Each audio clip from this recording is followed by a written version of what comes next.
Hi, and welcome to Let 'Em Talk. I'm Paul DiRienzo. We got another great show in store for you. Oh, here's my camera over here, the red dot.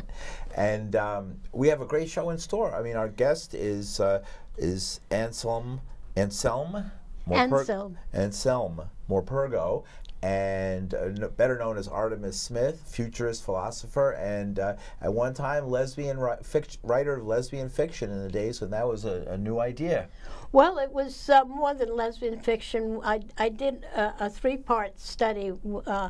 One was lesbian, another was kind of mixed couples, right? And the third one were all the straight people who were part of the gay experience, I see. and on the fringe of it. Right. So this is, for example, we have this bed was made, and I love what it says here. I don't know if we have it big enough, but you can see the picture, the salaciousness of the 1950s style picture, and she loved her husband and her girlfriend. Right.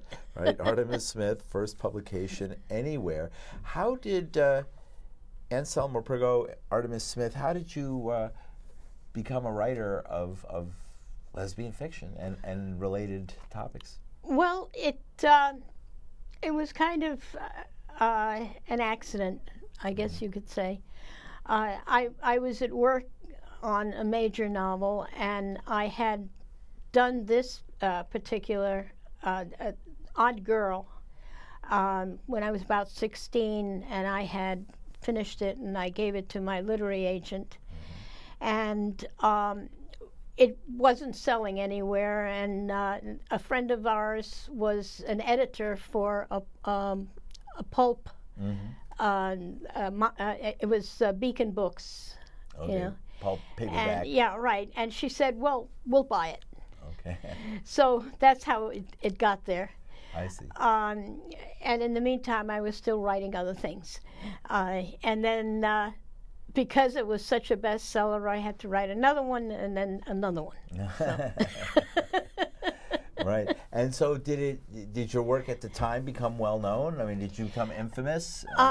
Yeah, and I'm still selling. Okay. Those books are still selling very well. Have they been reprinted, or the originals are selling as collectors? Or? The originals are selling for more than 150 or so per copy, unsigned. Wow. And the new publisher has revived everything, the Savant-Garde Workshop. Including the covers, the original covers? No. Now we put the original covers inside a new cover. Okay, which has the original cover plus the new cover together on the front. And then also, this was a portrait of me by my partner. Okay. So now that is the new cover for one of the bestsellers. Okay. That had a different cover before. So it's a modern cover, and that's you. And you as a youngster, tell me a little bit about your background, because I was reading, it's very interesting. You came from Italy as a refugee in the 1900s, earlier in 1940. 1940, yeah, right. we came as refugees. We were Italian Jews. Yeah. Yeah. And we... you grew up in a villa. Yeah, sort of a palatial setting. I'm a baroness by birth. My mother was a countess, and my father was a baron. And we came to the United States, and we wound up on welfare and in the slums. So I've had in New York City? Yeah, I've had quite an interesting life, and I don't regret any of it. Sure. And so you were living in what part of New York City did you grow up in or live in when you arrived here? Well, we first grew up in Manhattan in a cold water flat up on West 77th Street. But my father, being a doctor, had to go somewhere where he would have patients. And apparently the only place that an Italian doctor could go to get enough patients to make a living was out in Queens and Corona. So we wound up in Corona with a very large Italian clientele for my father. I actually had something like 10,000 patients by the time his practice flourished. And in the meantime, I was interested in going to the Hamptons, so I encouraged my parents to buy a house in Sag Harbor. Okay, oh, beautiful. And they retired over there, and so did I. Right. So when did you start get the bug to write? When I was, I guess, 3 years old. Oh, really? Because my mother was an artist, and there was always the arts as part of the background, arts and sciences together. And one of my father's best friends was Enrico Fermi. So he was into... The nuclear engineer yeah, who was right, one of the leaders of the Manhattan Project. Who did the atomic bomb, yeah. Yeah, right. He did the calculations. Right. So I was encouraged. I had a tutor at the age of 2. Oh, wow. And by 3, I could already read and write. Right. And I wrote my first poem. So that was in Europe before you arrived in the United States, or? Yes, that was in Italy. In Italy, and in a villa, in a palatial villa. Do you speak Italian? I did, and I do read Italian, and I understand Italian, but I hate to talk. It's just too much of an effort. Right. And so, did your family ever recover your holdings in No. in Europe? No. And we came from a very powerful. It was not exactly an Italian Jewish family. It was a total continental European family. Sure. And my grandfather was the head of the Egyptian office of Generali AG, which is still an insurance company. It was the very first insurance company in the world. And it was invented by one of, I guess it was a great uncle, Giuseppe Lazzaro Morpurgo. Right. And he got his baronial title accordingly, but this we is had northern others. Italy, mostly in the north of Italy, right? Well, it was more than that. It was Austria and Grazia, and there are Habsburgs in our background as well. Very good. Yeah, sure. I know a few Habsburgs too here and there. Right. Great. And the Medicis. And right. So so you have the creative background and the background in the arts and culture and being on the cutting edge and the avant-garde for a few hundred years. Right. You come to New York and you grow up as a writer here and in Corona, Queens after a stint in Yorkville, it sounds like. So what led you to explore the I would imagine when you started writing these books, it seems like the 1950s mostly when you started? Actually, it was the 1940s. 1940s. Yeah. So it must have been, not that there wasn't an audience, but it must have been difficult to distribute that kind of material, right? Well, my first publications were self-publications. And in those Before days, the internet. Yeah, right. In those days, you simply typed 10 carbons and you distributed them. Okay. Or you did what was called a hectograph. I don't know if you even know what that is. No, I have no idea. It's you take gelatin. Okay. And there's this a container for the gelatin, and it's flat. Sure. And you press a you type up something with a type of carbon paper that goes onto the gelatin. Okay. So then you do this to it, and you get out 20 copies before they fade. Oh, right. I see. Right. So that's how you first started publishing this sort of thing. But how did it come? Like, what was it that launched you on going into such an avant-garde area? I mean, in the 1940s. Well, I mean, that makes you a beat and a peer of Jack Kerouac and the rest of those guys. Who I knew, by the way. All right. Yeah, he talked me out of going on a walking trip to Mexico with my ex-husband. He told me that it was dangerous. Not only that, but there were ticks that would get on your feet, and that was the part I didn't like. And I said, okay, I'm not going. Okay. He talked you out of it. Right. And that's interesting. So you knew Jack Kerouac, and did you know the other Beats and his associates? Well, I knew Diane de Prima quite well. And I guess, Zella McDaniel, whom you don't know now, but she was an artist and so on. Okay. But yeah, they're all in my book. In Yes.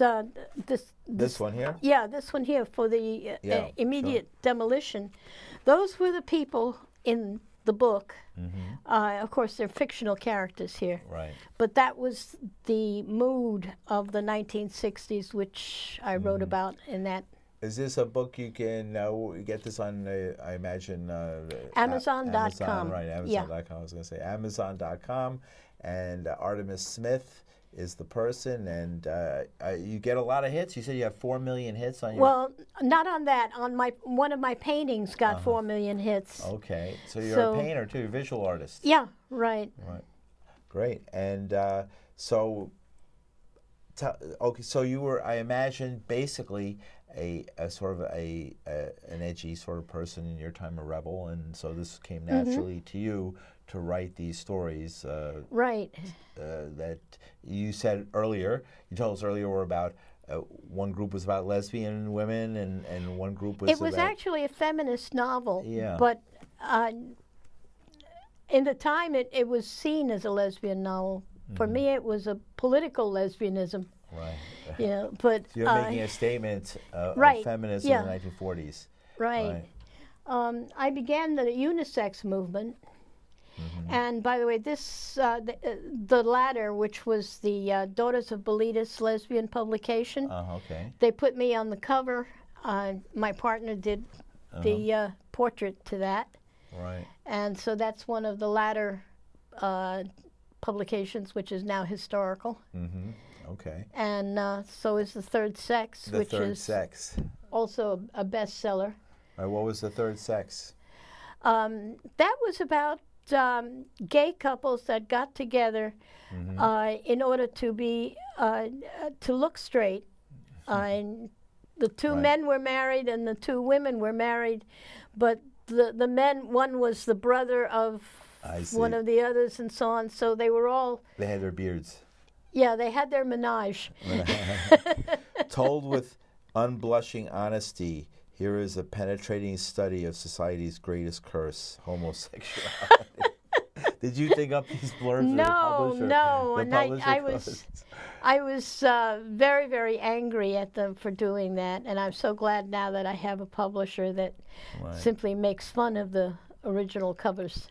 To fool the world, they married, for Joan loved women and Mark preferred men, The Third Sex.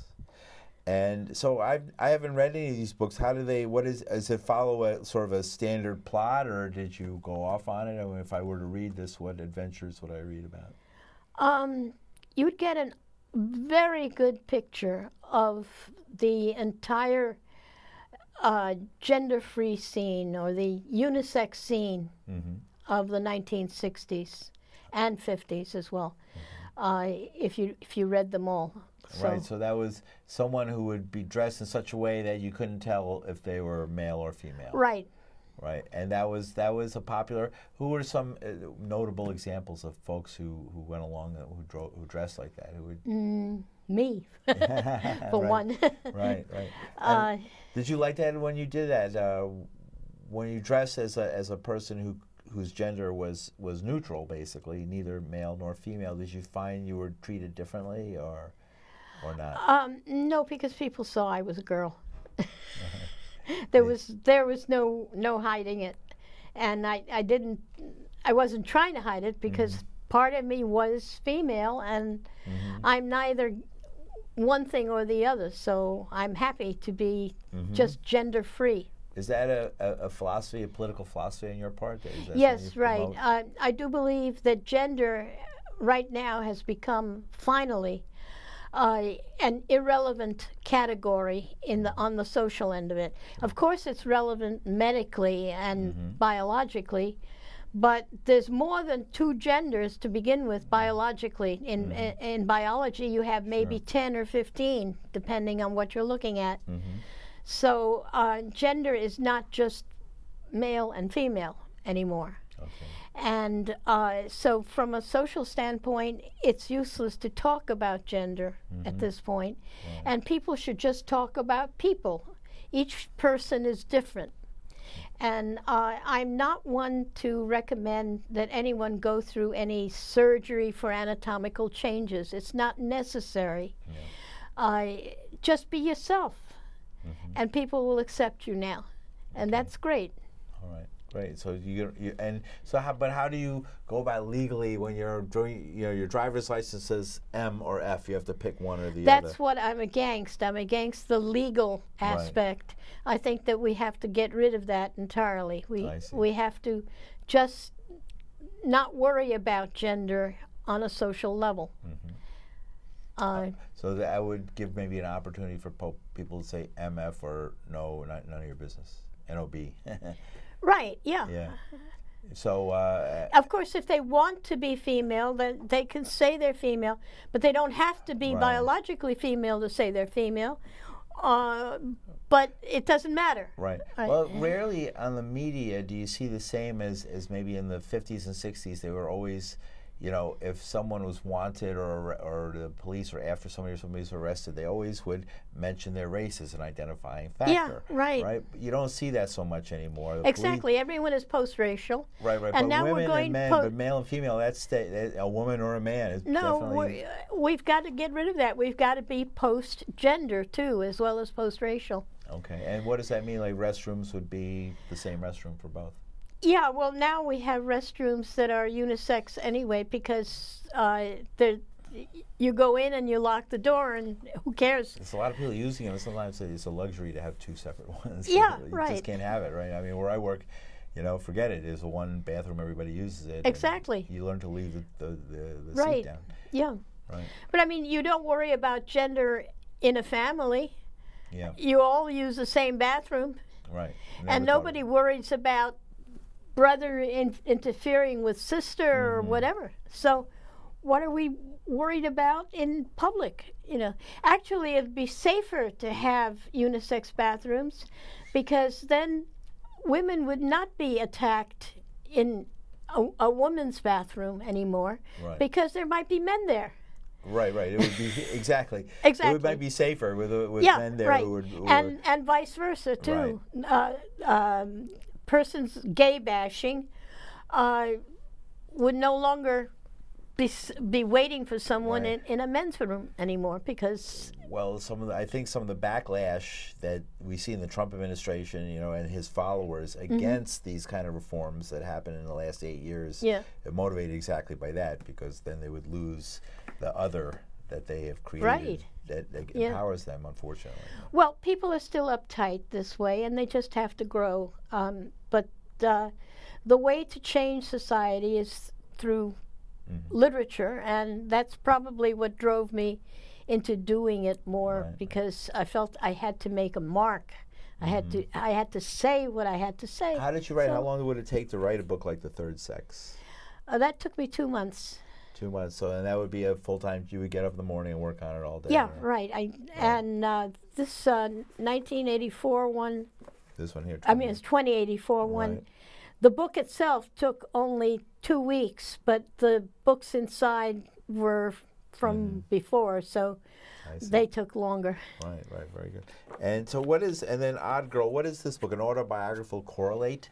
Yeah, there's both an autobiography in the front and the best-selling novel Odd Girl in the back. Where did the title Odd Girl come from? Anything in particular? That was their title. My title was Ann Loves Beth. And Beth was your partner, or is that? Well, that was how I titled the novel, Ann Loves Beth.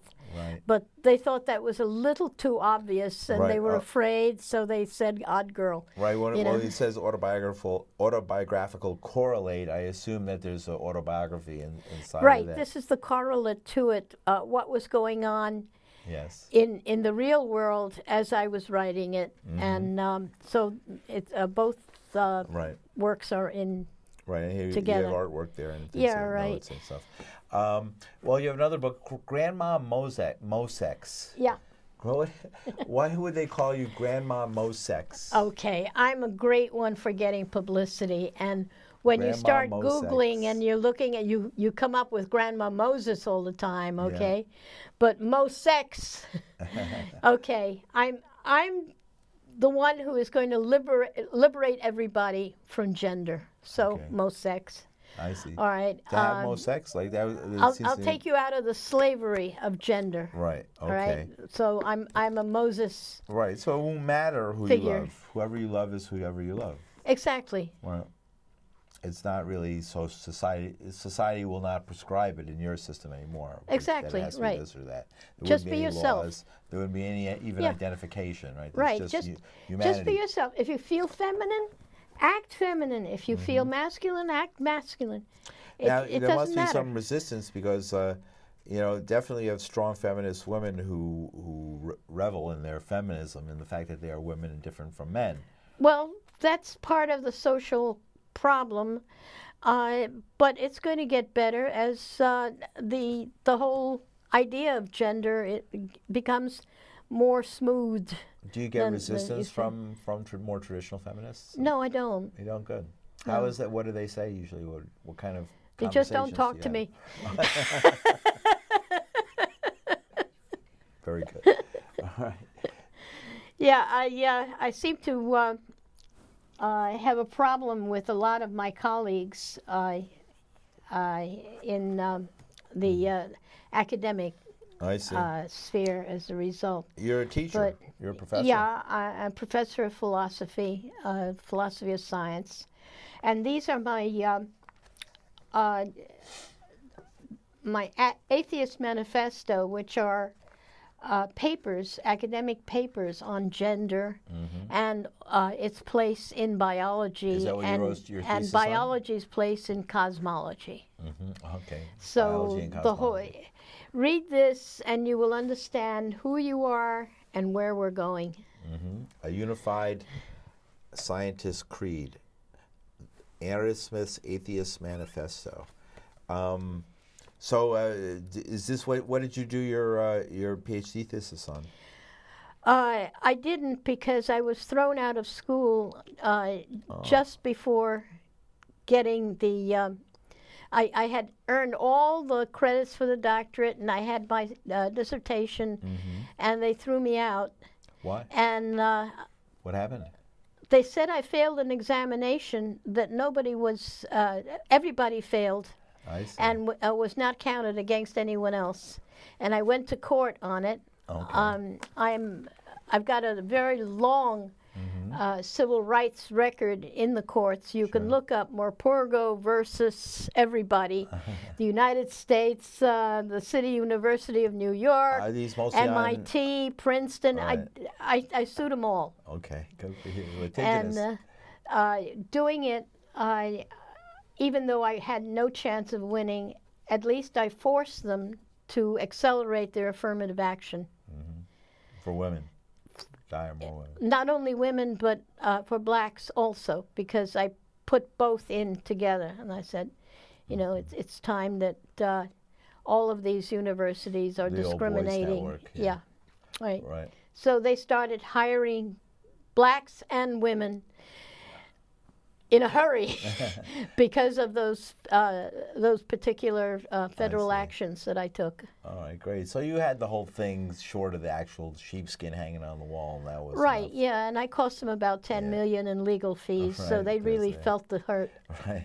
Great. And you built a reputation that opened up a career as a professor. Right. By doing that. But nobody else wants to talk to me as a result. Okay, that's what happens when you sue the academic establishment. Everybody else is afraid. They all say, "Oh yeah, we believe in what you're doing, but we're afraid that we'll be blacklisted too." Okay. That's what happens. So what? But it's necessary. It's necessary. It was something you did. What motivated you to be such an activist? Why did you feel that you should take a stand like this in the public eye, instead of running from it? Well, I guess it's because the Morpurgo name is associated with doing fantastic, world-shaking things, and it's just it's traditional with us. So of course I had to make my own mark. Okay. in the United States, and you did, right? Right, yeah. Right. And my mother was also a famous artist. Mm-hmm. Her name is Vilna Jorgen, Morpurgo. Okay. And she's just now being recognized again. She was recognized prior to our coming to this country. What's her style or abstract? She went from realism to abstract expressionism, Scandinavian abstract expressionism. Mm-hmm. I see. And so you was growing up, your house was full of paint, full of paintings and full of musicians. Mm-hmm. Actually, I started writing because there was so much noise from the musicians in the house that I had to go to my bedroom and write. Right. Did you read in the 1950s, I guess a groundbreaking book, and it was very controversial at the time, about sexuality was Paint and Place, right? And did you read that or have any influence on you? Yeah, that stuff, I don't read other people's pulp literature. Yeah, right. Exactly. Stick to your own, right? Right. Yeah. Right. Was that? But the success of that book. Did you, at the time, did you have quite a feeling that you might have the success that she had with that book? No, because I was very serious about my writing. I was very. I believe I have a lot of poetry. Mm-hmm. I have a lot of very serious plays and novels as well. And I could never do the commercial thing. Yeah. That I would get bored.